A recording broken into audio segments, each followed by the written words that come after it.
Hey guys, make sure to stand till the end. We'll explain why it's super important to test fuses and relays and not to just assume that a fuse is good or bad, because that may cost you thousands of dollars in repairs.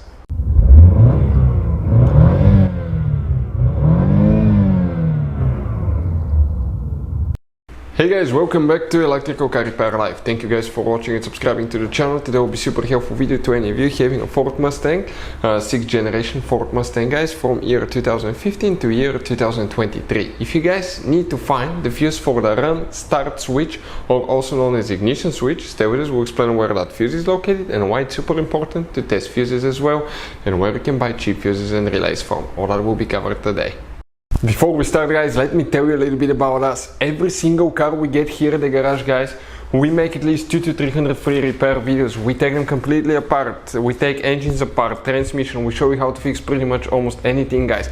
Interior, bodywork. Why we do all that? Because our mission in the shop is to save you as much money as we can. All we need in return, please subscribe to the channel, like the video. That way we can keep making these free videos.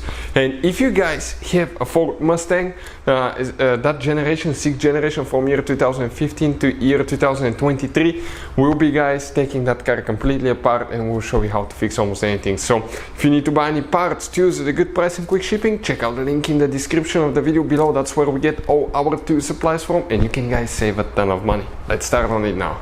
What we have here specifically, 2018 Ford Mustang GT 5.0 V8, but even if you have the 4-cylinder 2.3 EcoBoost, it will work as well, guys. We're going to go ahead, open the hood, support it. Now, we're talking about ignition, run start switch, that's inside the vehicle. Okay, let us show you quick. So if we come right here, we're talking about engine start stop switch. Okay, right there, this one. So now, what do we need to check now? If we come right here, guys, we're going to go ahead, open the hood, and under the hood on the left side we have a fuse box, and you're going to open by pressing right here, lifting up, and on the back side you have the fuse numbers and the relays you can see printed here, and that layout corresponds to what we have specifically here.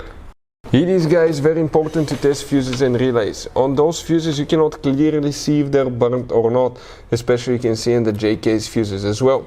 And if you guys assume, okay, let's say you remove a fuse, you look at it and you assume, guys, that it's actually a good fuse, but it's actually a bad fuse, sometimes you cannot clearly see that. What can easily happen, guys, at that point, you can put the bad fuse in and you start replacing parts and tools that you don't need to, so you will lose your time, you lose your money to fix a problem that doesn't exist, when all we had to do is test the fuse and replace it. We'll put a link to a special video that will teach you how to test fuses, how to check relays very easily as well, guys. So check it out, it will be in the description of the video below. The fuse that we'll need to check specifically for the run start ignition switch, guys, will be located in that column of fuses right here, which will correspond to what we have right there. So which fuse we need to check now? Number 33, guys, talking about this fuse right here. That's the second fuse in that column, and it's a 15 fuse. If you guys need to buy replacement fuses, relays, those fuses are special fuses that you can get them at a really good price. Check out the link in the description of the video below. Hopefully the video will be helpful. Thank you for watching. See you next time.